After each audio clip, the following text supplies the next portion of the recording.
9장 10절 한 절입니다. 잠언 9장 10절.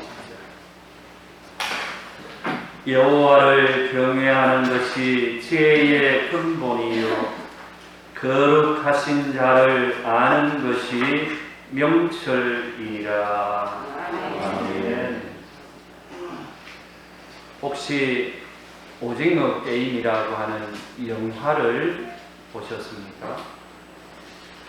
넷플릭스에서 이 드라마를 볼 수 있도록 83개국에 서비스를 제공하고 있는데 무려 82개국에서 1위를 차지했다고 합니다. 참 대단하지요. 한국에서 만든 드라마가 세계 82개국에서 1위를 차지했다고 하니까 대단한 것입니다. 이는 넷플릭스 역사상 처음이라고 합니다. CNN과 뉴욕 타임즈 등 해외 매체에서는 오징어 게임의 인기를 집중 조명한 바가 있는데요. 넷플릭스가 현재까지 선보인 모든 작품 중에 가장 큰 작품이 될 가능성이 매우 높다고 합니다. 이런 뉴스를 접하다가 보니 저는 처음에 그 드라마를 못 봤거든요. 1편에서 9편까지 있는데 이미 다 끝났습니다. 보지를 못했는데 너무 궁금해서 저도 조금 보았습니다. 마지막 후에 보니 이 오징어 게임의 설계자가 바로 일남 역을 맡은 깐부 할아버지였습니다. 오영수 씨이죠. 놀라운 반전이었죠. 이 드라마에서 보여주고자 하는 것이 옛날 어린 시절에 즐겨했던 골목놀이, 즉 무궁화꽃이 피었습니다나 또 달고나 뽑기나 구슬치기, 줄다리기 등 이러한 것을 하면서 현대 사회의 부조리를 지적하고 양극화와 불평등을 연결시켜 목숨을 건 생존 게임을 합니다. 목숨을 건 생존 게임을 하는 중에도 권력자들은 가면을 쓰고 그 게임을 즐기고 있는 모습도 나옵니다. 그런데 저는 이 오징어 게임을 보면서 제일 기억에 남는 것이 마지막 후회에서 설계자 깐부 할아버지가 하는 말입니다. 그는 오징어 게임에서 유일하게 살아남은 기훈에게 이렇게 말을 합니다. 자네, 돈이 하나도 없는 사람과 돈이 너무 많은 사람의 공통점이 뭔 줄 아나? 그렇게 물어요. 그리고 그가 하는 말이 사는 재미가 없다는 거라고 했습니다. 그리고 이어서 하는 말이 어릴 때는 노는 게 재미가 있었는데 이제는 그렇지 않다고 했습니다. 돈은 많이 가졌는데 사는 게 재미가 없다는 겁니다. 나이가 들어가고 건강을 잃고 보니 사는 게 재미가 없고 노는 게 재미가 없다는 뜻으로 이야기를 하는 것이죠. 사랑하는 성도 여러분, 혹시 사는 게 재미가 있습니까? 노는 게 재미가 있습니까? 그러면 다행입니다. 그러나 사는 게 재미가 없고 노는 게 재미가 없으면 문제가 심각하죠. 돈을 벌고 보니, 나이가 들고 보니, 건강이 좋지 않다 보니 돈이 있어 아무리 뭘 사고 먹고 마셔도 결국 다 시시해져 버린다고 말합니다.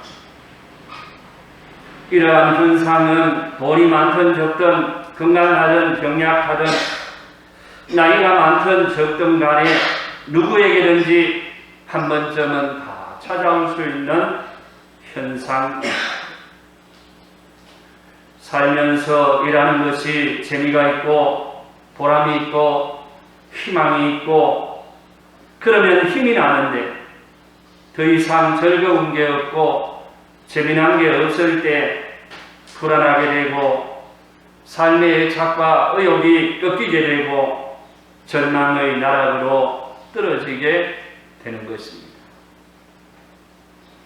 사실 저도 그럴 때가 몇 번 있었습니다. 그러면 이럴 때에 어떻게 해야 하겠습니까? 주저앉아 있어야겠습니까? 아니면 다시 일어서야 하겠습니까? 성경을 보면 시편 42편과 43편에 세 번이나 연거푸 나오는 말씀이 있습니다. 내 영혼아 내가 어찌하여 낙심하며 어찌하여 내 속에서 불안해하는가? 너는 하나님께 소망을 두라. 그가 나타나 도우심으로 말미암아 내가 여전히 찬송하리로다 라고 하고 있습니다. 사랑하는 성도 여러분, 하나님께 소망을 둘 수 있기를 바랍니다. 하나님께서 나타나 도와주실 것입니다. 복음송 가수 최미 씨가 부르는 노래 가운데 나는 비록 약하나 주의 능력 강하다. 나를 보호하시는 주님 곁에 가까이 가리라. 세상 풍파 그 많아 주님 날 위로하네.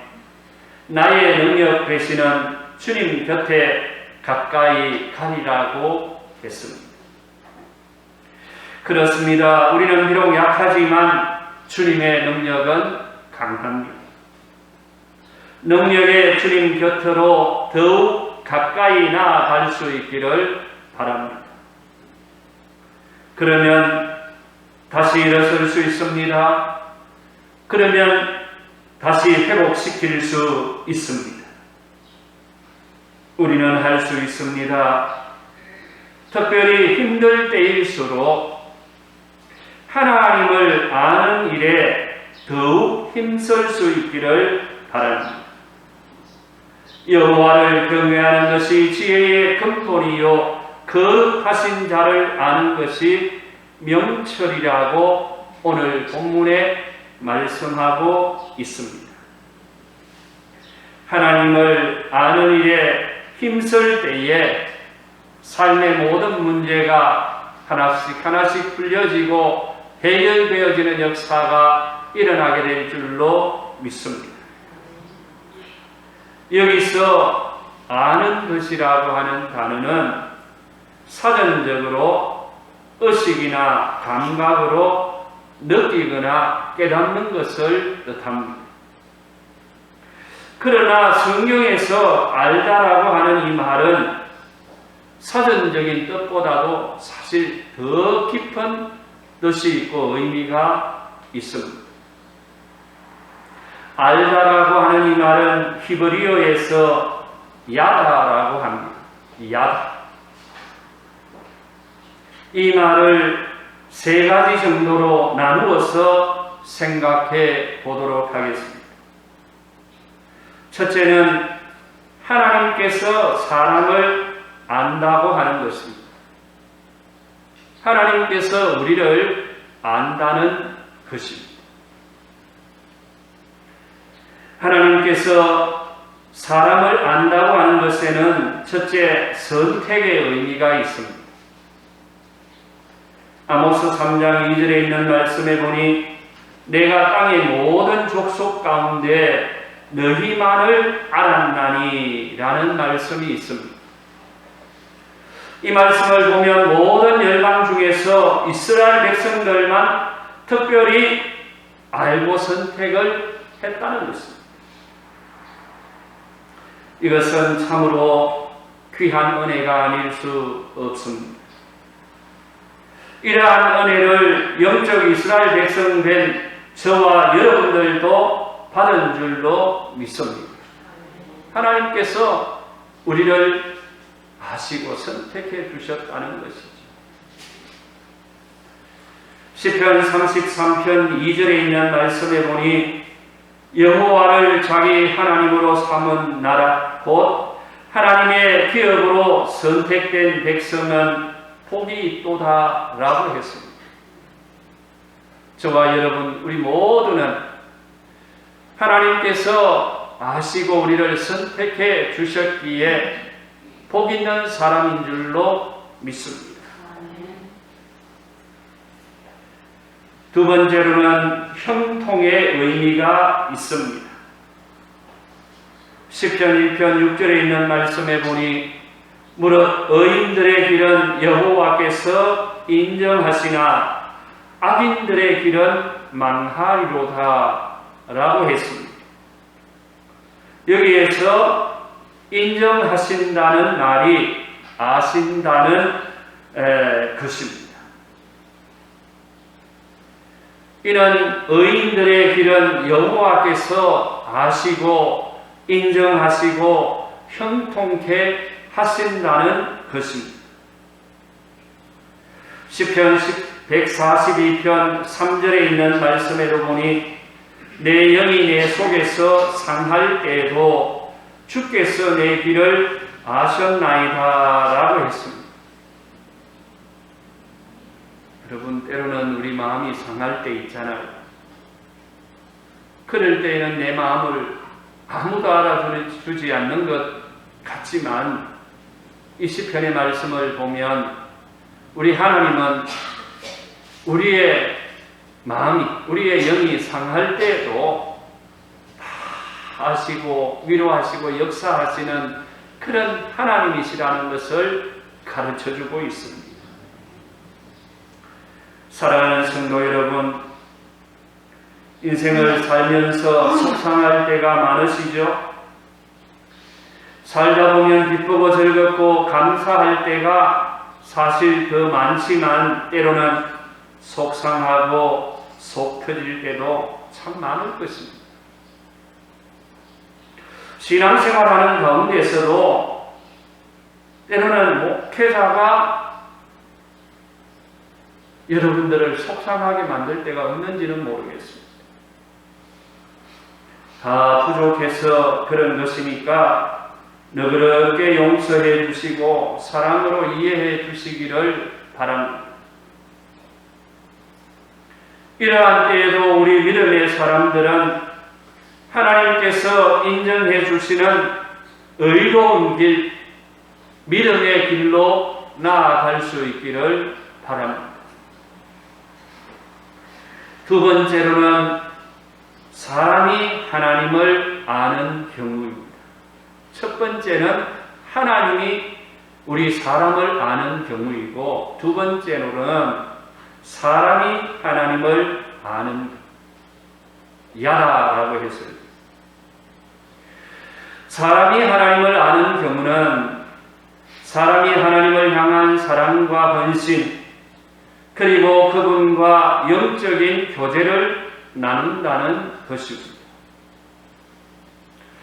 예를 들어 사무엘상 2장 12절에 있는 말씀을 보면 이런 말씀이 나와요. 엘리의 아들들은 행실이 나빠 여호와를 알지 못하더라 라고 했습니다. 엘리 제사장의 아들들이 행실이 나빠 여호와를 알지 못하더라 라는 말씀입니다. 이 말씀을 보면 어려서부터 아버지 엘리로부터 제사장 교육을 받은 제사장의 아들들이 여호와를 알지 못하더라 라고 하는 말씀. 이는 지식적으로 여호와를 모른다기보다 지식적으로는 여호와가 하나님이신 것을 알지만은 바르게 섬기지 못했다는 것입니다. 이러한 것은 비단 제사장의 아들들뿐만 아니라 이스라엘 백성들 가운데서도 많이 나올 수 있습니다. 왜냐하면 이스라엘 백성들은 어려서부터 율법 규정에 따라 하나님과 그의 율법에 관하여 철저히 공부하면서 성장하기 때문에 하나님에 관한 지식이 부족한 자는 거의 없습니다. 지식적으로는 하나님을 배워서 잘 아는데 실질적으로 하나님으로 섬기지 않다가 보니까 엘리의 아들들은 행실이 나빠 여호와를 알지 못하더라, 이런 표현을 하게 되는 것입니다.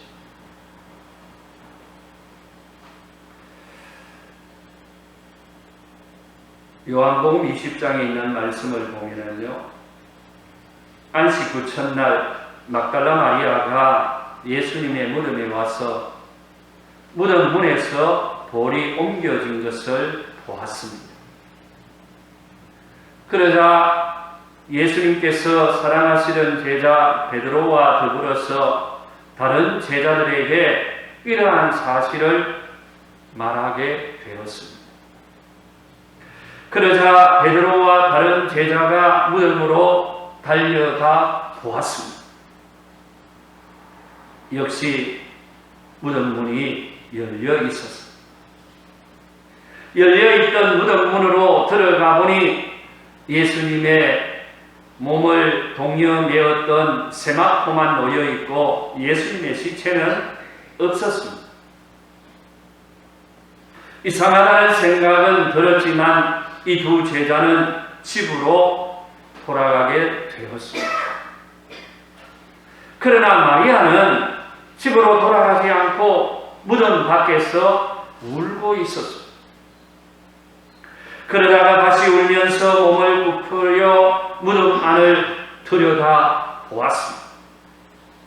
그런데 좀 전까지만 해도 없었던 흰옷을 입은 두 천사가 예수님의 시체가 누웠던 곳에 하나는 머리편에 하나는 발편에 앉아 있었습니다. 그리고 그 천사들이 하는 말이 요한복음 20장에 기록이 되어 있는데요, 여자여 어찌하여 우느냐라고 했습니다. 울고 있으니까 그 천사들이 여자여 어찌하여 우느냐라고 했습니다. 그러자 울고 있던 마리아가 천사들을 향해서 이렇게 말합니다. 사람들이 내 주님을 옮겨다가 어디 두었는지 내가 알지 못하나이다. 예수님이 어디에 있는지 알지 못해서 내가 이렇게 슬퍼서 울고 있습니다 라는 것입니다. 이러한 말을 하고 뒤로 돌이켜 예수께서 서 계신 것을 보았으나 예수이신 줄을 알지 못하더라 라는 말씀이 성경에 기록되어 있습니다. 그런 말씀을 할 때 부활하신 예수님께서 거기에 서 계셨는데도 죽은 예수님만 생각을 했는지 부활하신 예수님을 알아보지 못했다는 것이지. 우리가 하나님께서 또는 주님께서 또는 천사들이 내 곁에서 계신다는 사실을 알아야 하는데 알지 못하고 울 때가 참 많습니다.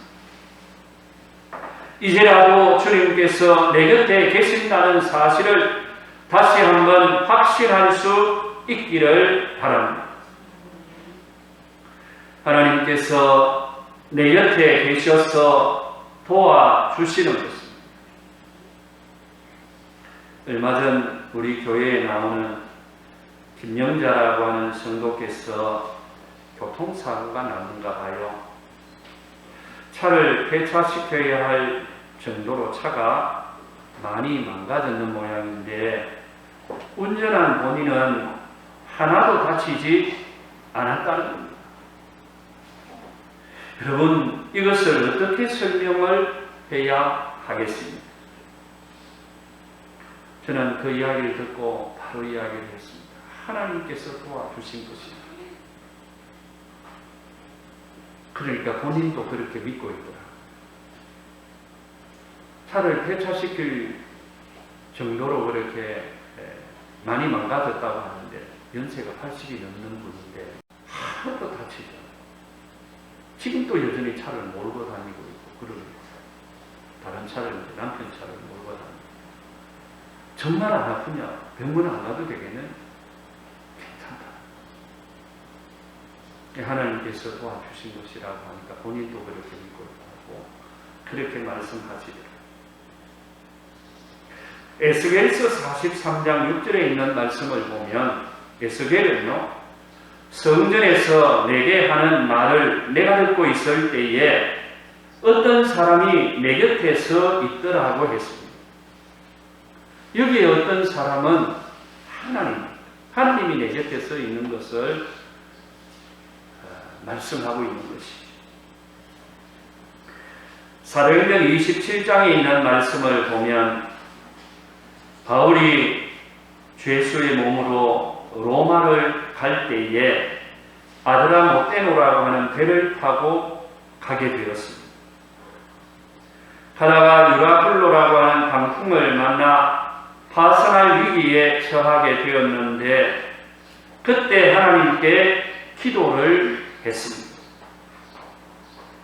그러니까 응답이 주어졌어요. 응답이 주어질 때에 바울은 배에 있는 사람들에게 이렇게 말했습니다.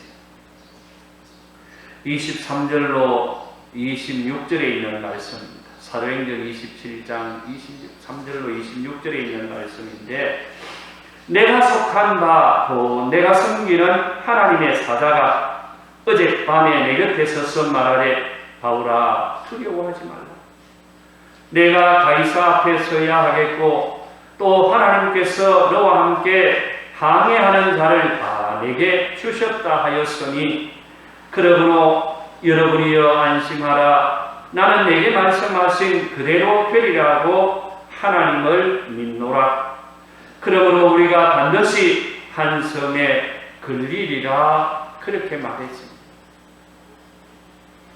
그날 밤에 선원들과 더불어서 함께하고 있던 죄수들과 함께 정말 생고생을 했습니다.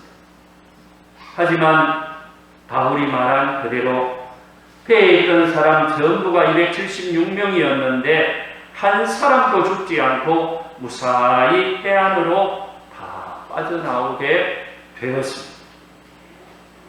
하나님께서는 이렇게 우리 곁에 계셔서 말씀해 주시기도 하고 도와주시기도 하시는 것입니다.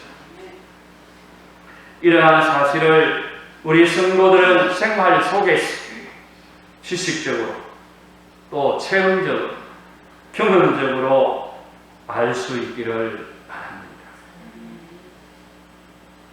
셋째는요, 사람이 사람을 아는 경륜입니다.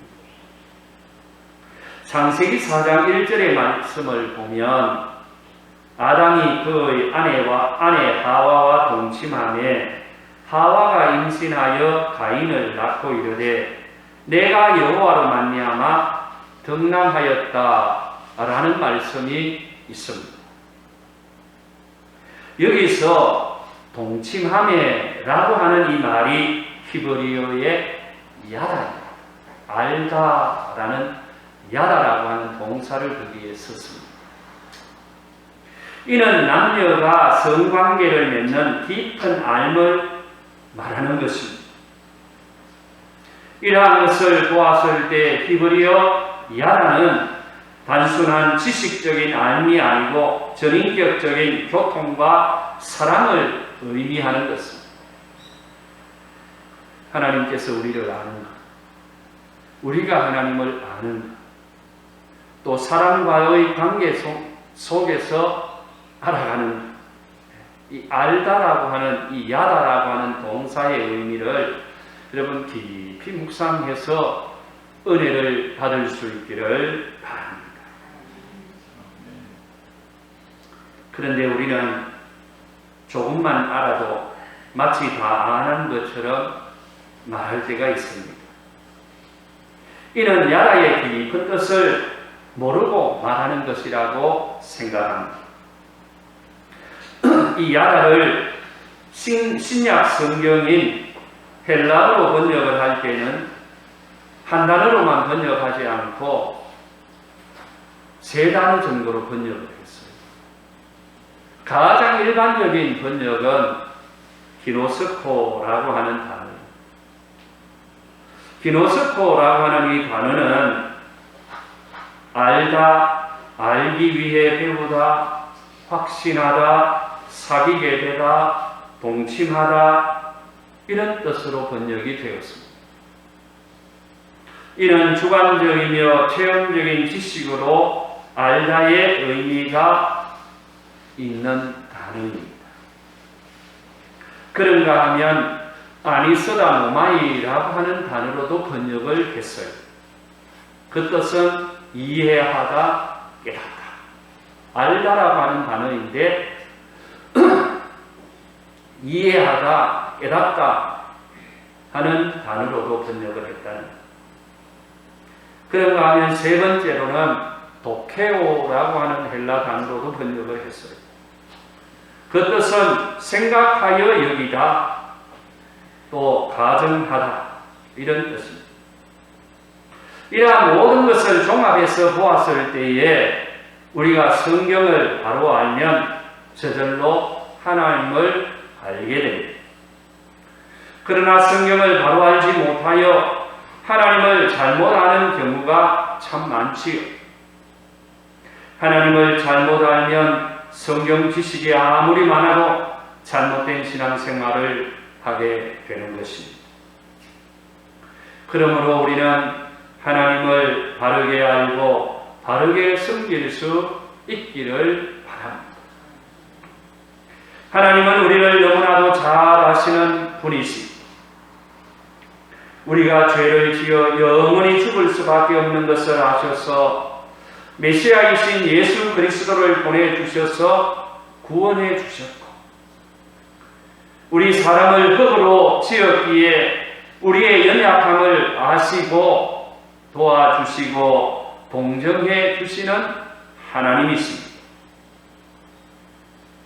우리 주님은 나보다 나를 더 잘 아시는 분이시죠. 이미 말씀을 드렸습니다마는 다윗은 시편 142편 3절에서 내 영이 내 속에서 상할 때에도 주께서 내 길을 아셨나이다 라고 했습니다. 우리의 마음이 상할 때 하나님께서 알아주신다는,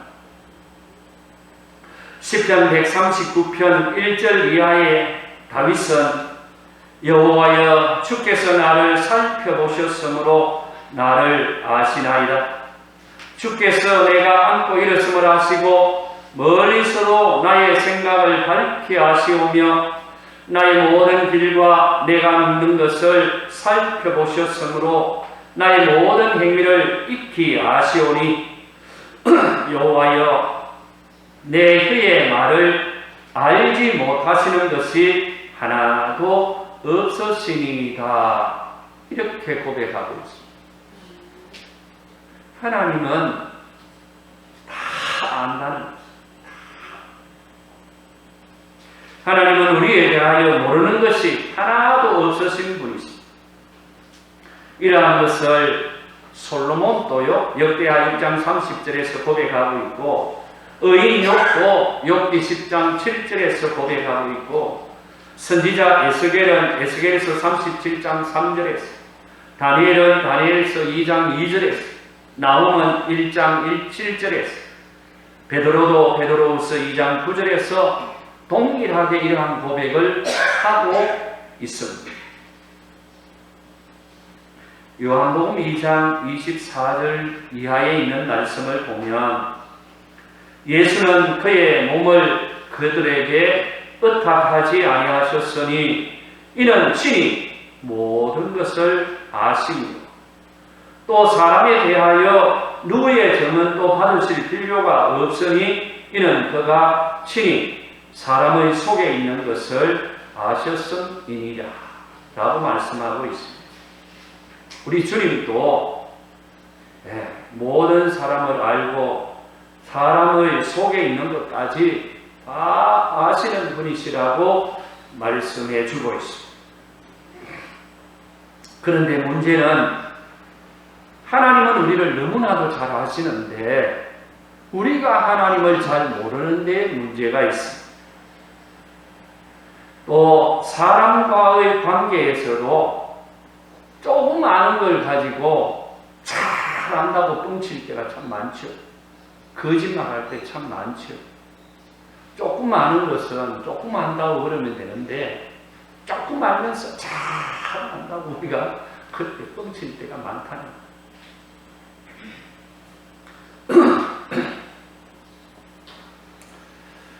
먼저 우리가 하나님부터 잘 알아야 하겠습니다.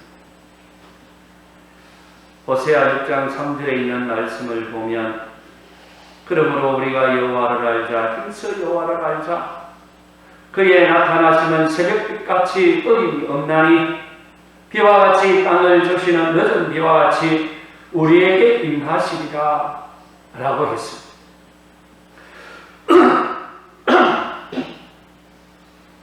사랑하는 성도 여러분, 힘써 여호와를 알 수 있기를 바랍니다. 새벽 빛같이 변함없이 사랑하시는 하나님을 알 수 있기를 바랍니다. 호세아 6장 6절에 있는 말씀을 보면 나는 인애를 원하고 제사를 원하지 아니하며 번제보다 하나님 아는 것을 원하노라고 했습니다. 이 말씀을 보면 하나님께서 원하시는 것이 무엇인지 발견하게 됩니다. 인애를 원하고 제사를 원하지 아니하는 번제보다 하나님 아는 것을. 우리 부모님을 생각하면 부모님이 진정으로 자식들의 바라는 것이 무엇인지를 알면 그 성숙한 자녀이죠. 돈 몇 푼 주고 다 있는 것처럼 이야기하는 자녀들도 있을 수 있잖아요. 용돈은 좀 때로는 못 줘도 하나는 못 줄 수도 있지 뭐. 그러나 마음 씀씀이가 하는 행동이나 말하는 것이나 그런 것들이 더 중요하지 않겠습니까? 마태복음 9장 13절에 있는 말씀을 보면 너희는 가서 내가 긍휼을 원하고 제사를 원하지 아니하노라 하신 것이 무엇인지 배우라. 나는 의인을 부르러 온 것이 아니요 죄인을 부르러 왔노라 하시니라 라고 했습니다. 우리가 하나님이 어떤 분인가를 알아야 하고 또 하나님께서 진정으로 원하시는 것이 무엇인지를 알고 믿음 생활을 해야 바르게 믿음 생활을 하게 되는 것입니다. 바울은 에베소 교회 성도들에게 편지를 쓰면서 에베소서 1장 17절 이하에서 이렇게 말합니다.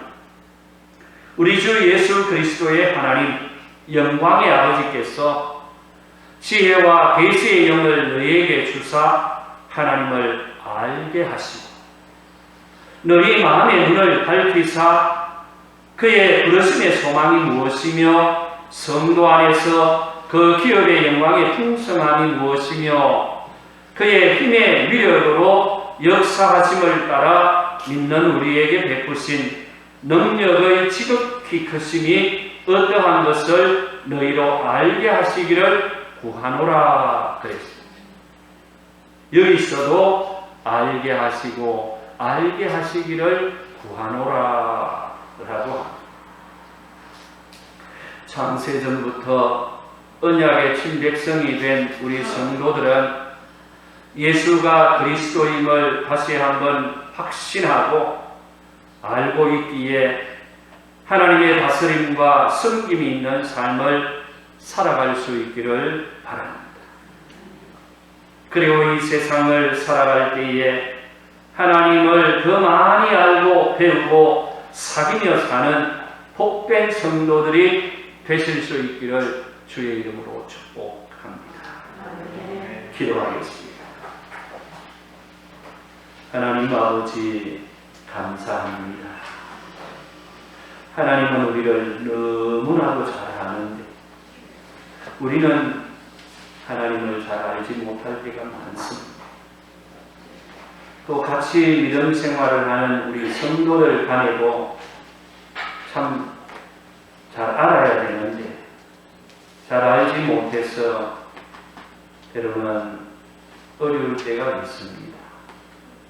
하나님 아버지, 야다의 그 뜻과 의미를 깨달아 먼저 하나님을 더 깊이 있게 알아가는 이 모든 성도들 되어지게 해 주시옵소서. 예수님의 이름으로 기도드립니다. 아멘.